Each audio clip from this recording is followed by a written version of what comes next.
What's going on, everybody? This is your boy Daniel. You guys are currently watching one of the famously known channels that actually brings you the real shit. Yes, we take that shit that people spew in your ears and we turn it over and give you the goddamn facts. Today's going to be a little bit different. Let's go ahead and talk about back in the 1930s. Now, before the 1930s, that was the between 1980s or 1900s, which was the first known Gilded Age.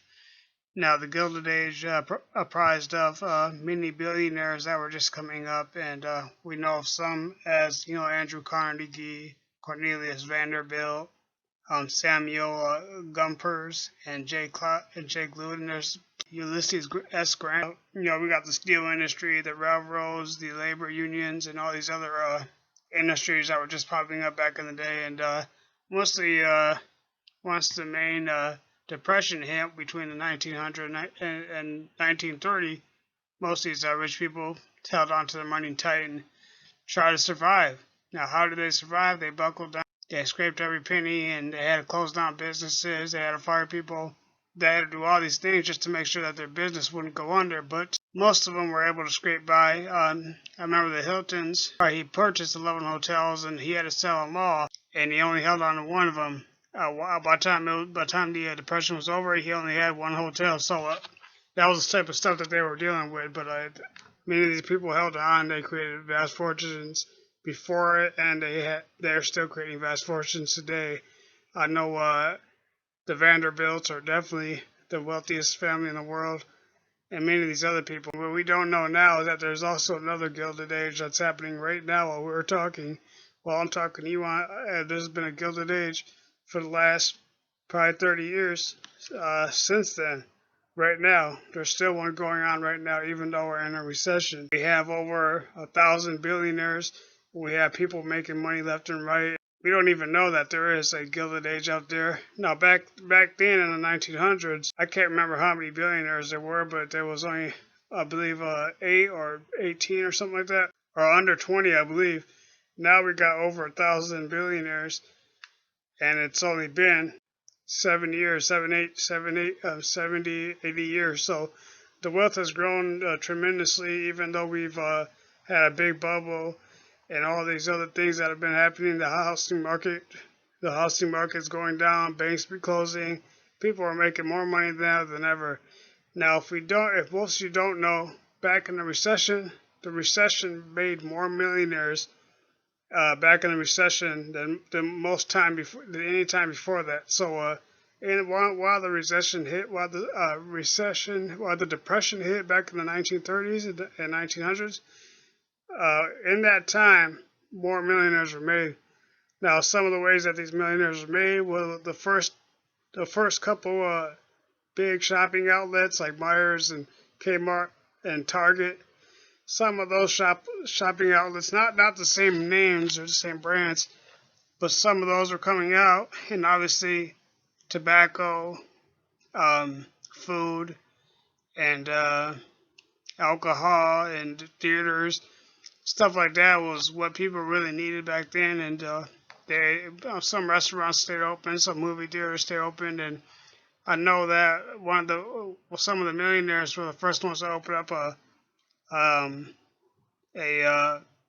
big outlet store. So they were selling big outlet stores, or just opening up during Depression and other things like that. So plus people were buying houses and holding on to them, and throughout the Depression, trying to hang on to them. And there was once the Depression was coming towards an end, people were starting to make money, and they started buying into houses and stuff like that. And that's really the time where you want to be able to purchase. Just like when the ball hit, that was the time when you started purchasing those houses, right when those houses collapsed. Now, what I'm about to tell you is a 100% true event that actually happened with a Goldman Sachs deal with the Detroit aluminum factories. What the Goldman Sachs did was they went ahead and bought up 27 Detroit industrial warehouses that made metal and aluminum. And what they would do is they had a bunch of warehouses. They bought the businesses, and they had a bunch of warehouses. And what they would do is they shuffle around 1,500 pound bars of cast casted aluminum bars around to something like 27 or so warehouses as well.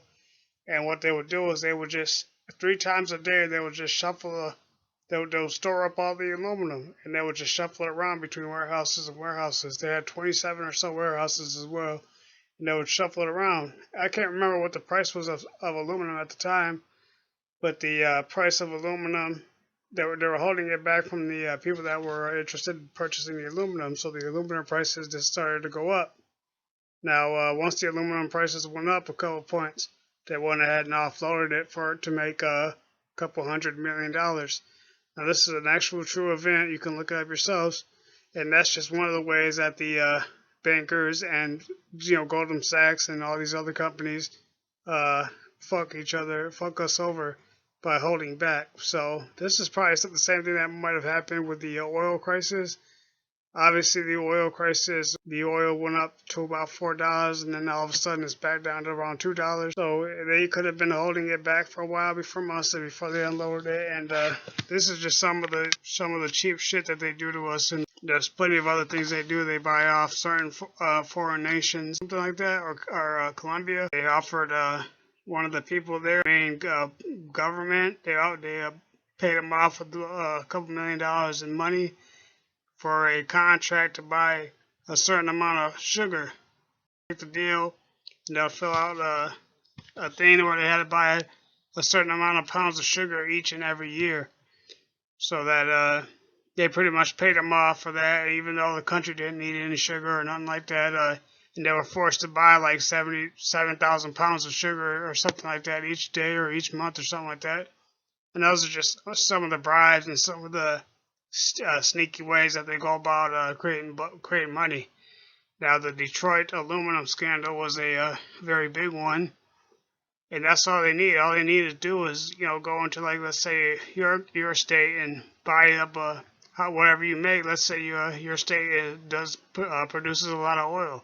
They'll go there and buy up what they did here. I think they bought up around 98% of the aluminum factories. 98 or 89, just enough so that the price would go up if they started to not unload their products. So those are just some of the things that they did.